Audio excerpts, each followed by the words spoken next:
বাঙালিদের কাছে শীত মানেই দারুণ দারুণ পিঠার আয়োজন। আর বাংলাদেশের বেশ কিছু ঐতিহ্যবাহী পিঠা আছে, তার মধ্যে ভাপা পিঠাটা খুবই ঐতিহ্যবাহী পিঠা। বাই দ্য ওয়ে, আমি ইলোরা থাকছি ইলোরার সহজ রেসিপি থেকে। আজকে দেখাবো একদম পারফেক্ট রেসিপিতে ভাপা পিঠা।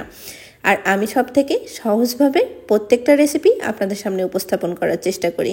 যে যেখান থেকে আমার এই ভিডিওটা দেখছেন, ফুল ভিডিওটা দেখতে থাকবেন। আশা করছি এই ভিডিওটা দেখলে আপনারা ভাপা পিঠা কীভাবে সহজভাবে তৈরি করতে হয় সেই রেসিপিটা শিখতে পারবেন। পিঠাটা তৈরি করা আমার কাছে মোটেও ঝামেলার মনে হয় না, কয়েক সেকেন্ডের মধ্যেই প্রত্যেকটা পিঠা হয়ে যায়। আর এই সহজ রেসিপিতে পিঠা তৈরি করতে আপনাদের কোনো পিঠার সাস লাগবে না, আর সব থেকে পারফেক্টভাবে পিঠাটা তৈরি করতে পারবেন। তাহলে চলে যাচ্ছি পিঠা তৈরির মূল রেসিপিতে। ভাপা পিঠা তৈরির জন্য প্রথমে আমরা একটা নারকেল ভেঙে নিব। একটা ফ্রেশ নারকেল দিয়ে যে কোনো পিঠা তৈরি করলে পিঠার টেস্ট অনেক বেটার হয়। আর আমি একটা নারকেলটাকে ভেঙে নিচ্ছি।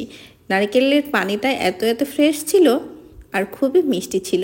এটা একদম শুষ্ক টাইপের নারকেল ছিল না, একটু ডাব টাইপের নারকেল ছিল, যেটা দিয়ে ভাপা পিঠা তৈরি করলে আমার কাছে মনে হয় ভাপা পিঠার টেস্টটা অনেক বেটার হয়। নারকেলটাকে আমি প্রথমে ফাটিয়ে নারকেলটাকে কুড়ে নেব। আর নারকেলটা কতটা ফ্রেশ দেখে বুঝতে পারছেন, একদম ফ্রেশ ছিল। আর এই নারকেলটাকে আমি একটু কুড়িয়ে নিচ্ছি। আর যে কুড়ানিটা আমি এখানে ইউজ করেছি এটা একটা চায়না কুড়ানি। এটার দাম মার্কেট প্রাইস হচ্ছে 180 টাকা। আপনারা যে কোনো মার্কেটে যে চায়না নারকেল কুড়ানি বললেই পেয়ে যাবেন। আর এটা আমার কাছে অনেকে রিকোয়েস্ট করেছিলেন যে আমি কীভাবে এই নারকেল কুড়ানি দিয়ে নারকেলটা কুড়াই, সেটার জন্য আমি একটা ভিডিও করি।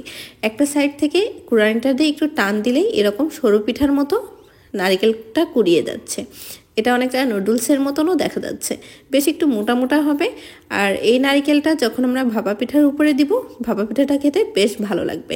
আর নারকেলটাও মুখের ভিতরে পড়বে, বেশ অনেক মজা লাগবে। ভাপা পিঠার উপরে এই নারকেল কুড়ানোগুলো দেখতেও বেশ অনেক লোভনীয় লাগে। আমি এক সাইড থেকে নারকেলটাকে কুড়িয়ে নিয়েছি। ভাপা পিঠার জন্য এখানে আমি সিদ্ধ চালটা ব্যবহার করছি। সিদ্ধ চালটাকে 4-5 ঘন্টা ভিজিয়ে রেখে চালের মধ্যে পানিটা ঝরিয়ে এটা আমি পিষে নিয়েছি। আর এটা কিন্তু একেবারে আটার মতো পিষলে হবে না, একটু সুজি রাখতে হবে।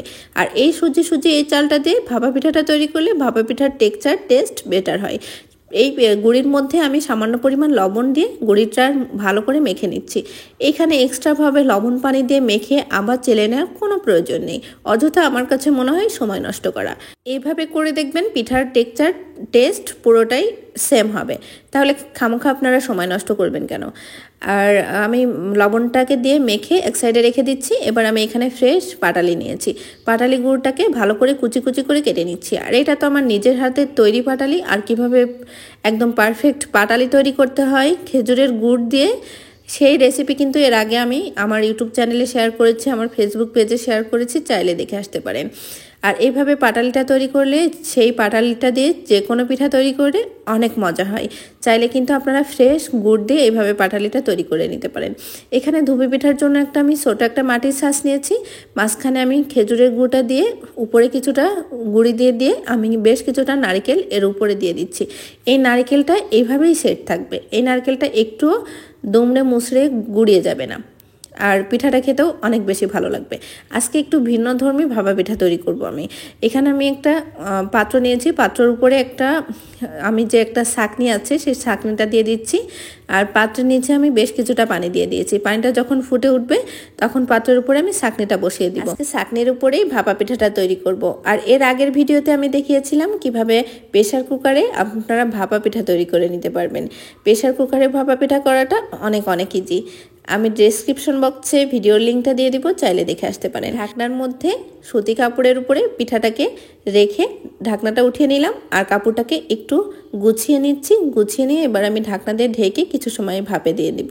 আর এখানে আমি সুতি যে আমরা সানা সেকি যেই কাপড়টা, সেই কাপড়টা ইউজ করেছি। আপনারা চাইলে নেট দিয়েও করতে পারেন, তবে আমার কাছে মনে হয় যে এই কাপড়টা দিয়ে করলে পরে পিঠার যে গাটা সেটা অনেক সুন্দর থাকে। এখন আপনাদের চয়েস মতো আপনারা করে নেবেন।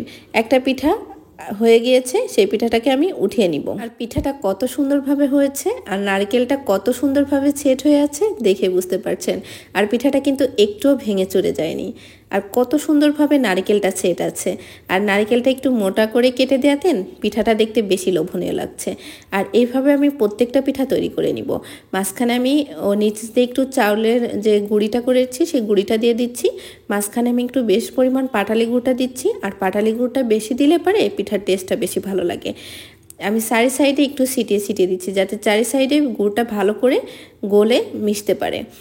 আর এইটা আপনারা একটু বেশি পরিমাণে দিবেন, তাহলে কিন্তু পিঠার টেস্ট অনেক বেটার হয়। আর উপর দিয়ে একটু চেপে আমি চাউলের গুঁড়াটা দিয়ে সমান্তরাল করে দিচ্ছি। খুব বেশি উঁচু টাইপের করছি না, কারণ পিঠাটা একটু পাতলা হলেই খেতে ভালো লাগে আর দেখতেও বেশ ভালো লাগে। উপর দিয়ে সেম প্রসেসে নারকেলটাকে কুড়ানোটাকে দিয়ে আবার পিঠাটাকে আমি ভাপে বসিয়ে দিচ্ছি। প্রত্যেকটা পিঠা হতে আমার 1 মিনিটের মতো সময় লাগবে। আর ভাপে দিয়ে সুন্দর মতো ঢাকনা দিয়ে ঢেকে রাখলেই প্রত্যেকটা পিঠা হয়ে যাবে। কেন আপনারা পিঠার তৈরির জন্য ছাঁচ কিনবেন? যে কোনোভাবেই বুদ্ধি খাটিয়ে কিন্তু ভাপা পিঠাটা তৈরি করা যায়। এখানে ছাঁচ কোনোভাবেই না হলেও পারেন, চাইলে আপনারা ট্রাই করে দেখতে পারেন। 2টা রেসিপিতে আমি ভাপা পিঠার রেসিপিটা শেয়ার করলাম। চাইলে যে কোনো একটা রেসিপি যেটা সহজ মনে হয় সেভাবে করে নিতে পারেন। যে কোনো ধরনের স্ট্রেনার বা ছাঁকনি যে কোনো ধরনের পাত্রে কিন্তু এই পিঠাটা তৈরি করে নিতে পারেন। আর কয়েক সেকেন্ড ওয়েট করলে প্রত্যেকটা পিঠা আমার হয়ে যাচ্ছে। আর পিঠাটা এত গরম যে হাত দিয়ে উঠাতে গেলে অনেক কষ্ট হচ্ছে। একটু ভাপটা অফ করে, চুলাটা অফ করে পিঠাটা উঠাবেন, তাহলে আর হাত দিয়ে ভাপটা লাগবে না। আর প্রত্যেকটা পিঠা মাশাআল্লাহ অনেক সুন্দর হচ্ছে। আর একটা পিঠাও কিন্তু ভেঙে চুরে যাচ্ছে না। এক্সট্রাভাবে লবণ পানি কোনো কিছু ইউজ করার দরকার নেই। কতটা সহজ ভাপা পিঠা বানানো। আর প্রত্যেকটা পিঠা মাশাআল্লাহ আমি সেমভাবে বানিয়ে নিয়েছি। আর পিঠাগুলো দেখতে কতটা লোভনীয়, আশা করছি দেখে বুঝতে পারছেন। আমার এই রেসিপিতে একবার ভাপা পিঠাটা তৈরি করবেন।